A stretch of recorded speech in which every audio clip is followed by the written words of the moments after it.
नमो बुद्धाय, जय भीम.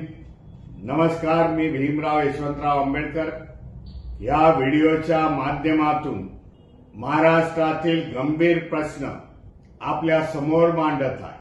महाराष्ट्राचे मुख्यमंत्री देवेंद्र फडणवीस आणि महायुतीच्या माध्यमामधून जे अनुसूचित जातीला 13% आरक्षण होतं त्यामध्ये उपवर्गीकरण करून एबीसीडी करण्याचा घाट घातलेला आहे.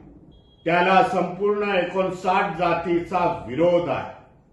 डॉक्टर बाबासाहेब आंबेडकरांनी हा संपूर्ण समाज होमोजिनियस असं म्हटलं होतं. त्याच्यामध्ये त्यांनी उपजाती केल्या नव्हत्या, परंतु या सरकारच्या माध्यमामधून ह्या 59 जातीमध्ये तेढ निर्माण करण्याचा, त्यांच्यामध्ये वितुष्ट लावण्याचा, परस्परांमध्ये द्वेष भावना निर्माण करण्याचा डिसिजन ह्या महाराष्ट्र सरकारने घेतलेला आहे. त्याला आमचा विरोध आहे.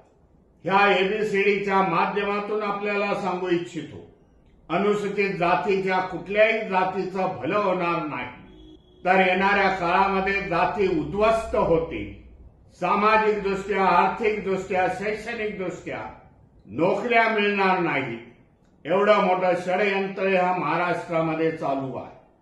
त्याला विरोध करण्यासाठी, महाराष्ट्र सरकारला जाब विचारण्यासाठी, महाराष्ट्र सरकारची हुकुमशाही मोडण्यासाठी येणाऱ्या 30 जून रोजी दुपारी 2 वाजता आझाद मैदान ते मंत्रालय येथे लाखोच्या संख्येने हजर राहून या सरकारला आपली ताकद किती आहे हे दाखवण्याचा आपला प्रयत्न असायला पाहिजे. हे जर उपवर्गीकरण जर पास झालं विधेयक, तर येणाऱ्या आपल्या भावी पिढ्या उद्ध्वस्त होतील.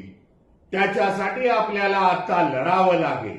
ह्या मोर्चामध्ये जो मोर्चा आरक्षण उपकरण विरोधी संघर्ष समितीच्या वतीने आयोजित केलेला आहे, त्याच्यामध्ये बौद्ध आहे, चर्मकार समाज आहे, रोहिदासी समाज आहे, मातंग समाज आहे, वाल्मिक समाज आहे, गुरव समाज आहे. 59 जाती त्यामध्ये भाग घेणार आहेत. एक अद्भुतपूर्ण असा मोर्चा सरकारला जाब विचारण्यासाठी 30 जून रोजी आयोजित करण्यात आलेला. आपल्या सगळ्यांना कळकळीची विनंती आहे, आपल्या सगळ्या संघटनेचे लोक घेऊन, एनजीओज असतील, संस्था असतील, तरुणांचे स्पोर्ट्स क्लब असतील, जयंत्यांचे संस्था असतील, डॉक्टर बाबासाहेब आंबेडकर जयंती संस्था असतील, त्या सगळ्यांनी ह्या मोर्चामध्ये सामील होणं गरजेचं आहे असं मी समजतो. आणि ह्या उपवर्गीकरणाला विरोध करावाचा लागतो.